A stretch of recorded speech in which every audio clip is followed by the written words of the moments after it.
Rasulullah Shallallahu Alaihi Wasallam bersabda, dalam tubuh manusia ada segumpal daging. Apabila ia baik, maka baik pula seluruh tubuhnya. Dan jika ia rusak, maka rusak pula seluruh tubuhnya. Ketahuilah, itulah hati. Mari kita ikuti sentuhan nurani bersama Ustadz Lili Ghazali. Bismillahirrahmanirrahim. Assalamualaikum warahmatullahi wabarakatuh. Alhamdulillahi rabbil alamin. Ya badi'as samawati wal ard, dzal jalali wal ikram wal izzati allati la turam. Nas'aluka Allahumma ya Rahman bijalali wajhika wa nuri wajhika an tafarraja bihi an qalbi wa an tashraha bihi sadri. Wa alqaitu alayka mahabbatan minni wa litusna ala aini. Asyhadu an la ilaha illallah wahdahu la syarika lah, syahadatan biha tutahhirul qulub minal ghashil la'in. Wa asyhadu anna Muhammadan abduhu wa rasuluhu atal khalqi li rabbil alamin. Allahumma salli wa sallim wa barik ala nabiyyina Muhammadin wa ala alihi wa ashabihi ajma'in, amma ba'd. Yaqulullahu ta'ala fi kitabihil azizil karim wa huwa asdaqul qailin. A'udzu billahi as-sami'il 'alim minasy syaithanir rajim. Bismillahirrahmanirrahim. Ya ayyuhalladzina amanu taqullaha haqqa tuqatih wa la tamutunna illa wa antum muslimun. Wa qala ta'ala ya ayyuhan nasu taqu rabbakumul ladzi khalaqakum min nafsin wahidah wa khalaqa minha zawjaha wa batha minhuma rijalan katsiran wa nisaa'a wattaqullaha alladzi tasaaluna bihi wal arham innallaha kana 'alaikum raqiba.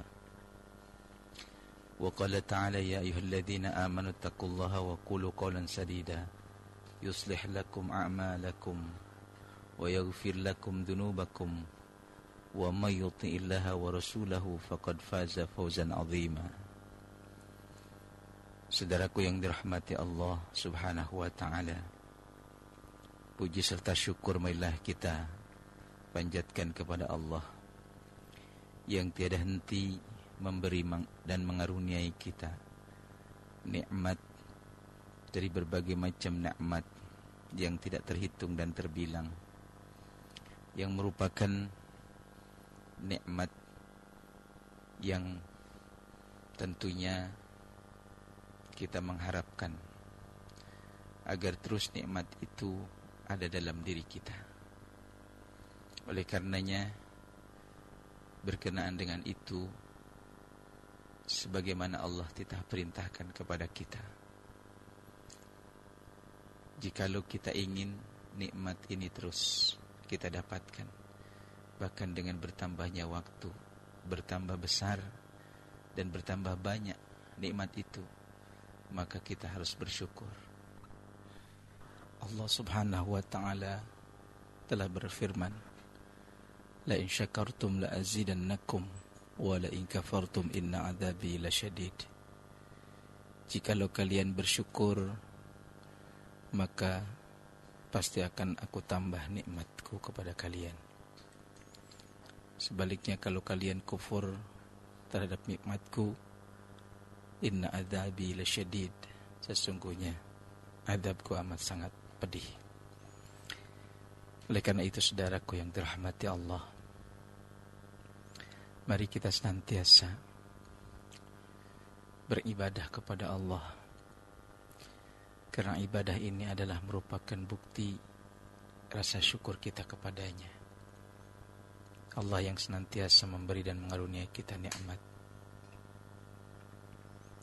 akan cinta kepada hamba-hambanya yang bersyukur, beribadah. Saudaraku yang dirahmati Allah, banyak hamba-hamba Allah yang ketika mendapatkan nikmat, dia tidak pandai mensyukurinya, sehingga pada akhirnya nikmat itu Allah ganti dengan laknat. Hal ini bisa kita temukan kisah-kisah di dalam Al-Quranul Karim, di mana Allah menginformasikan kepada kita sebagai umat Nabi Sallallahu Alaihi Wasallam lewat Al-Quran bahwa jangan sampai apa yang dialami oleh umat-umat masa lalu juga dialami oleh kita umat Nabi Muhammad Sallallahu Alaihi Wasallam, di mana awalnya mereka mendapatkan begitu banyak nikmat dari bumi yang bisa ia manfaatkan berupa buah-buahan, berupa sayur-sayuran, termasuk di dalamnya segala tambang bisa ia dapatkan. Itu semua diperuntukkan bagi hamba-hamba Allah yang hidup di dunia. Namun apa yang mereka lakukan justru ketika Allah Subhanahu wa taala mengutus rasulnya untuk u'budullaha wa la tusyriku bihi syai'a, untuk memerintahkan menyembah Allah Subhanahu wa taala dan jangan mensyirikatkannya dengan yang lain. Justru mereka membelakangi, menyelisihi hukum-hukum Allah Subhanahu wa taala. Apa yang didatangkan oleh para rasulnya mereka dustakan. Kitab yang rasulnya bawa mereka buang jauh-jauh, sehingga mereka hidup dalam keadaan mengikuti kehendak nafsunya, hidup tanpa landasan hukum. Padahal saudara, ketika mereka belum mendapatkan kitab suci, mereka meminta aturan. Tapi ketika Allah Subhanahu wa taala mengutus rasulnya untuk menyampaikan titah kerasulannya, malah apa yang dibawa oleh para rasul itu ia dustai. Apa yang kemudian mereka rasakan, yang tadinya nikmat yang mereka dapatkan, Allah ganti dengan laknat, dengan kemurkaan. Bumi yang begitu subur, yang di dalamnya begitu banyak kekayaan yang Allah persiapkan untuk mereka. Juga di atasnya ada buah-buahan, ada pepohonan yang melahirkan buah yang mereka semua bisa nikmati, bisa dapatkan buah itu dengan cuma-cuma. Allah ganti dengan kehancuran, dengan panas, dengan hujan batu, dengan lahar yang panas. Inilah akibat dari satu kaum yang mendustakan para rasulnya. Apa yang dibawa oleh para rasulnya mereka ingkari.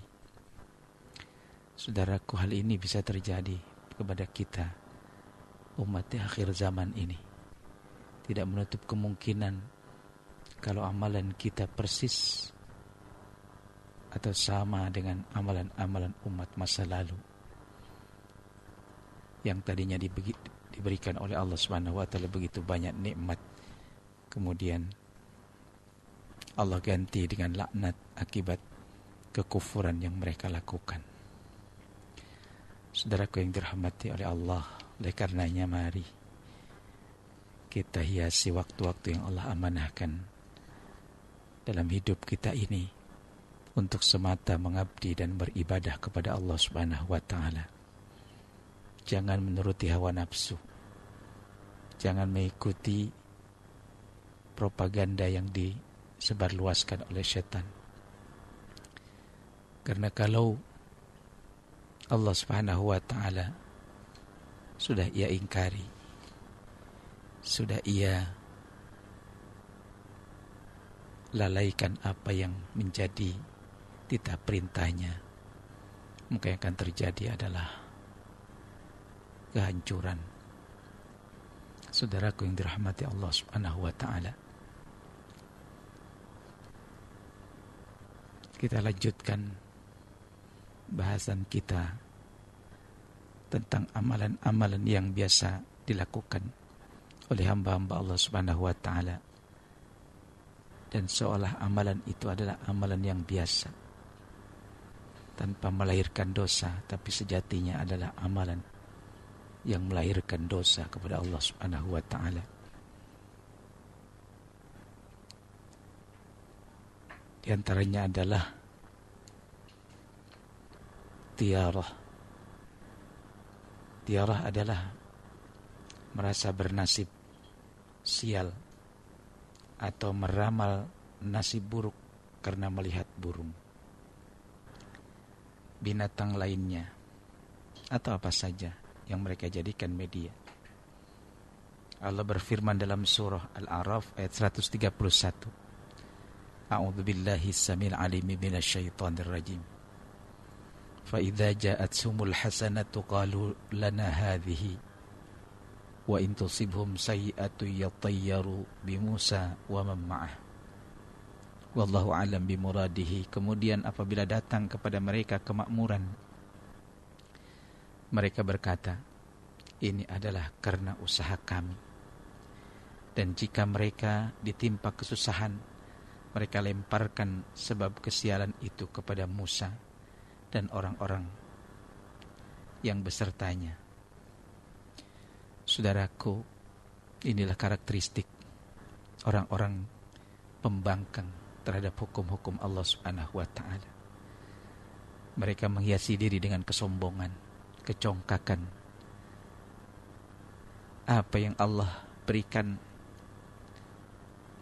ia ingkari dengan tidak mau mengakui bahwa sejatinya di balik apa yang ia dapatkan, di balik kesuksesannya ada kemahakuasaan Allah, ada kekuatan Allah, ada qadar dan qadarnya Allah Subhanahu wa taala. Mereka sombong, mereka menolak keputusan Allah Subhanahu wa taala. Inilah karakteristik orang-orang Bani Israel yang membuat Allah murka, yang membuat Allah tidak menyukai mereka. Orang yang baik, orang yang saleh, orang-orang yang berakhlak dengan akhlak Al-Quran, mereka akan berusaha, karena memang usaha ini adalah merupakan ciri keislaman seseorang. Agama Islam mengajarkan kepada kita sebagai pemeluknya untuk berusaha, untuk beramal. Karena memang surga yang Allah persiapkan nanti itu didapat dari amalan yang mereka lakukan di saat hidup di dunia. Tidak serta-merta seseorang bisa bahagia, mencapai apa yang ia inginkan, kalau tanpa usaha, tanpa upaya yang penuh dengan kesungguhan. Termasuk di dalamnya adalah beribadah kepada Allah. Seorang lelaki yang memiliki kedudukan sebagai seorang suami dari istrinya, sebagai seorang ayah dari anak-anaknya, oleh Allah Subhanahu wa taala dinilai usaha yang ia lakukan itu sebagai ibadah, upaya mencari nafkah untuk mensejahterakan dirinya, anak dan istrinya, orang tuanya yang sudah renta. Itu adalah fisabilillah, di jalan Allah Subhanahu wa taala. Kemudian setelah ia sukses menggapai apa yang ia cita-citakan lewat usahanya, dirinya tidak dihiasi dengan kesombongan, dengan mengatakan bahwa ini adalah hasil jerih payah saya. Allah Subhanahu wa taala perannya ditiadakan. Saudara, sekali lagi ini adalah karakteristik orang Bani Israel. Pembangkang hamba-hamba Allah Subhanahu wa ta'ala yang sering membuat para rasulnya, para nabinya tersakiti. Saudaraku yang dirahmati Allah.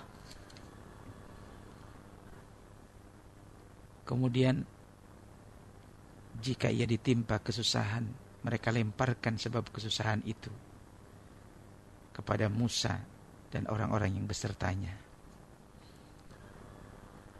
Asbab nuzul ayat ini adalah, dahulu di antara tradisi orang Arab adalah jika salah seorang mereka hendak melakukan suatu pekerjaan, bepergian misalnya, maka mereka meramal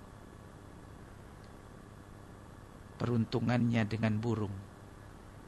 Salah seorang dari mereka memegang burung lalu melepaskannya. Jika burung itu terbang ke arah kanan, maka ia optimis sehingga melangsungkan pekerjaannya.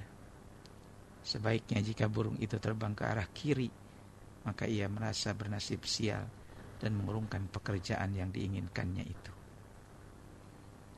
Oleh Nabi sallallahu alaihi wasallam, hukum perbuatan tersebut dilarang. Dalam sabdanya, bahwasanya tiarah adalah syirik,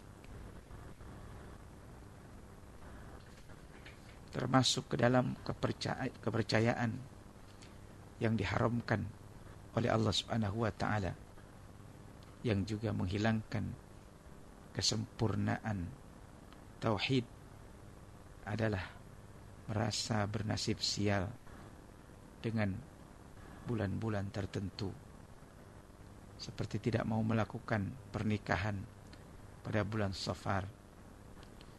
Juga kepercayaan bahwa hari Rabu yang jatuh pada akhir hari setiap bulan membawa kerugian terus-menerus. Termasuk juga merasa sial dengan angka 13, nama-nama tertentu atau orang yang diberikan atau terlahir dalam keadaan cacat. Saudaraku yang dirahmati Allah Subhanahu wa ta'ala, ini adalah kepercayaan atau pemahaman yang menyelisihi hukum Allah Subhanahu wa ta'ala.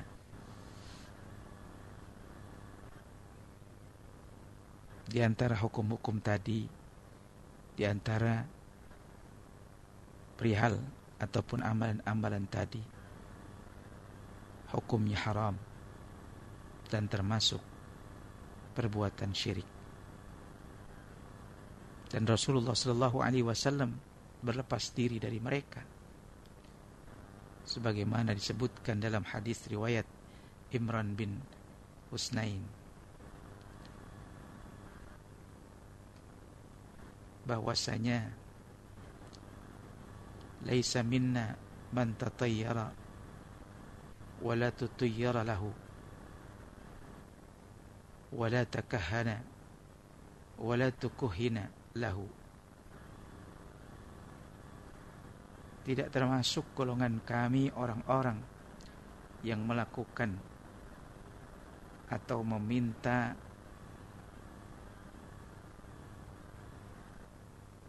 tatayur, meramal atau meminta diramalkan.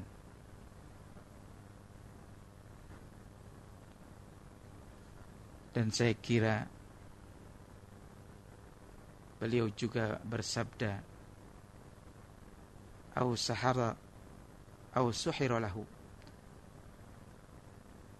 dan yang menyihir atau meminta disihirkan.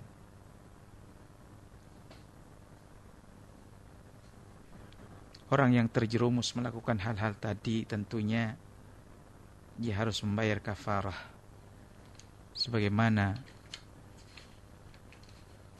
yang diajarkan oleh Nabi sallallahu alaihi wasallam. Abdullah bin Amr radhiyallahu an berkata, Rasulullah SAW bersabda, barang siapa yang kepercayaan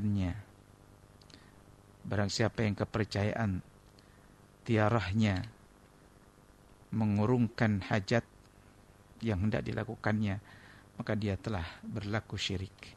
Mereka bertanya, ya Rasulullah, apa kafarat atau tebusan daripadanya?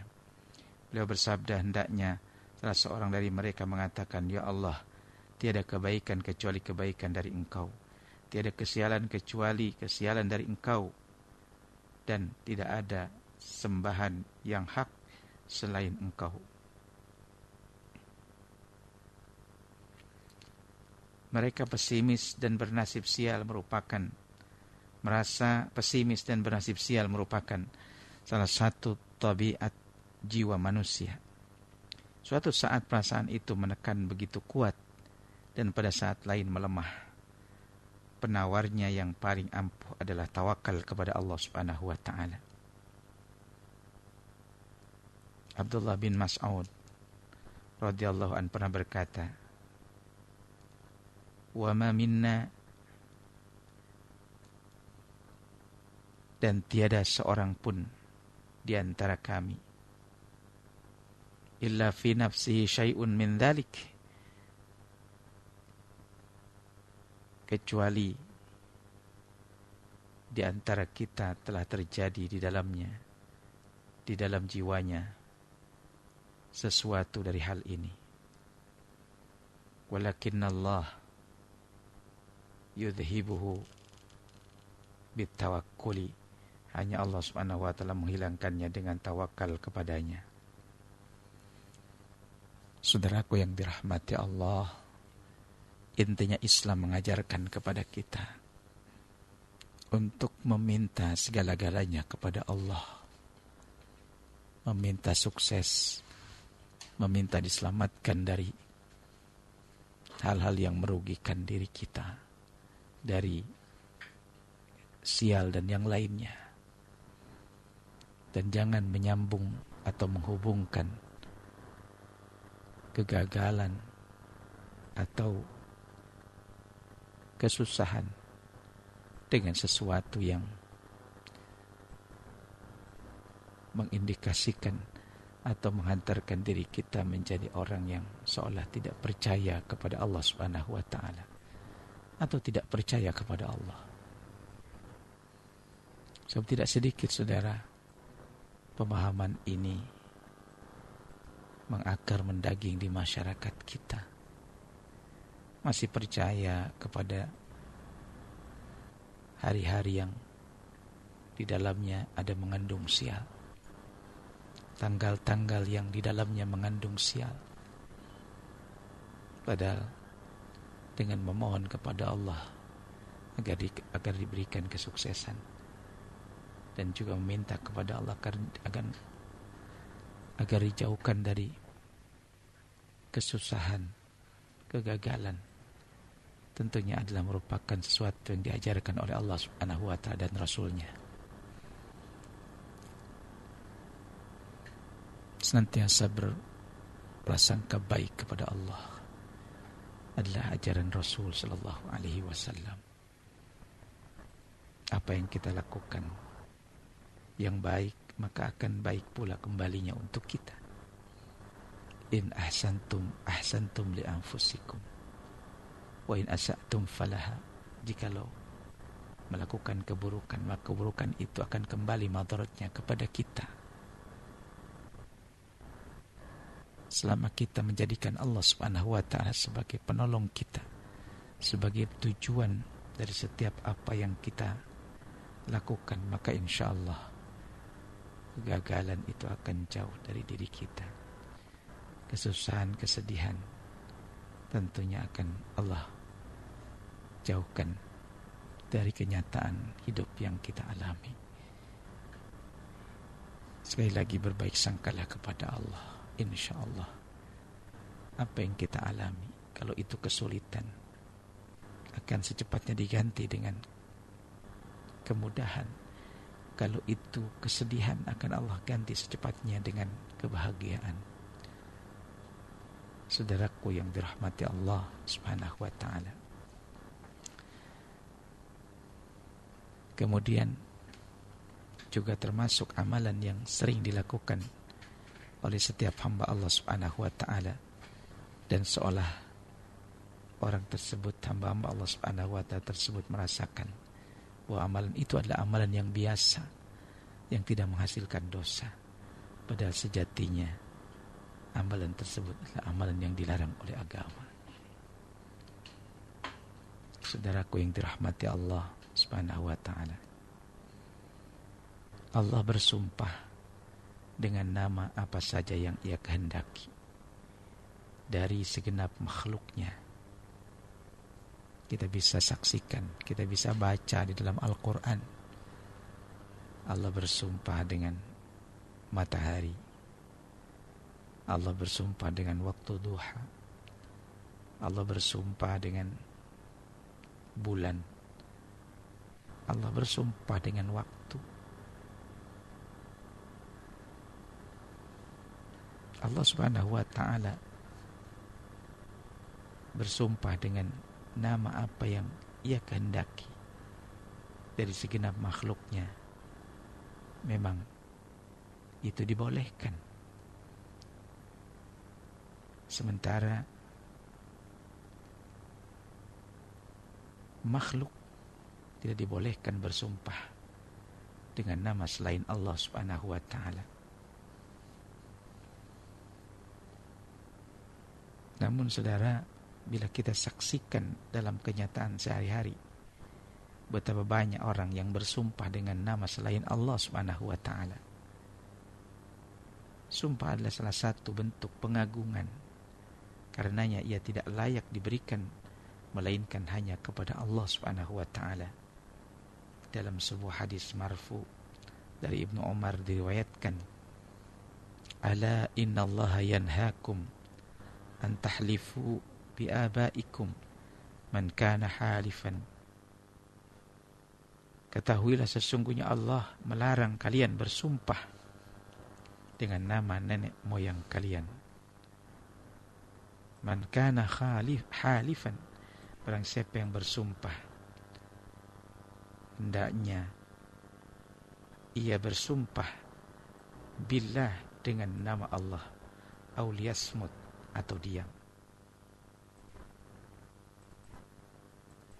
Dan dalam hadis Ibnu Umar yang lain, Nabi sallallahu alaihi wasallam bersabda, "Man halafa bi ghairillah faqad asyraka."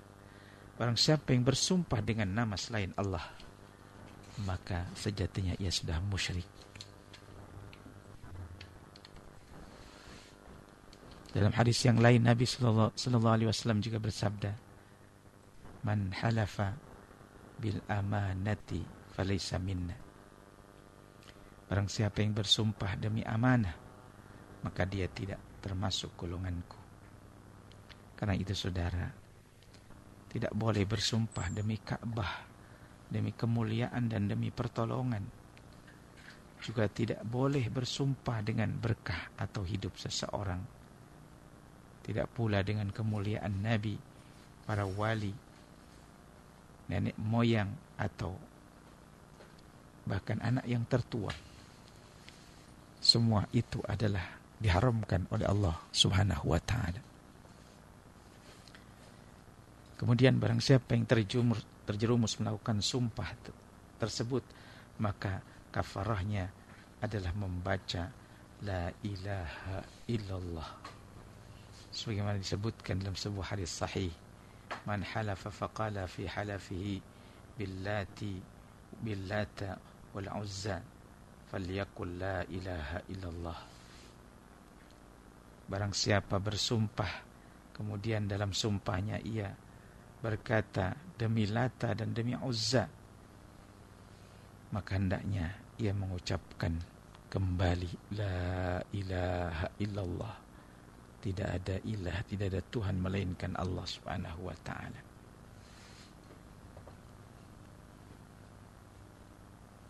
Termasuk saudara, dalam kajian ini adalah beberapa lafaz asyirku ataupun syirik dan lafaz yang diharamkan, yang biasa diucapkan oleh sebagian kaum muslimin.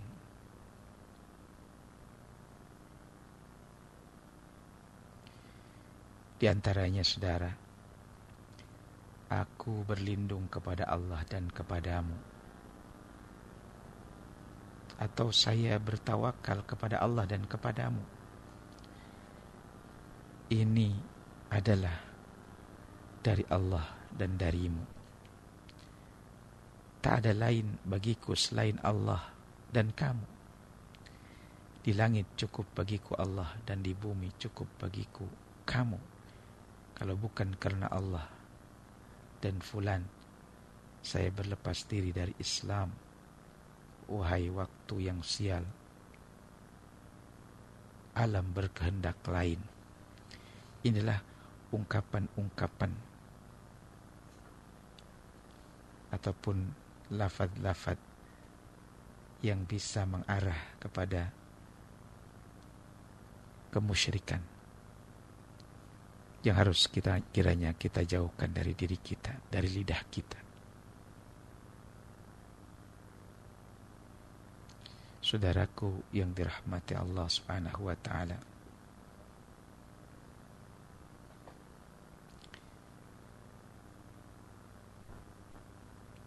Allah memberikan aturan kepada kita dalam bersikap, berperilaku,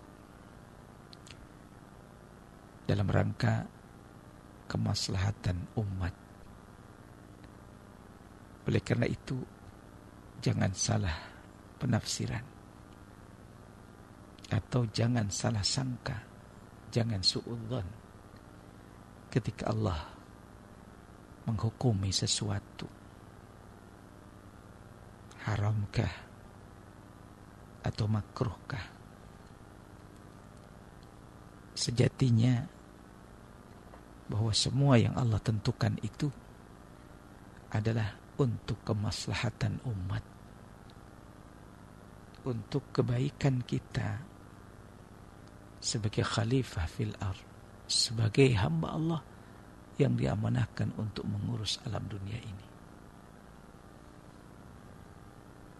Annal arda yarithuha li'ibadiyas salihin, karena memang bumi itu Allah wariskan kepada hamba-hambanya yang saleh.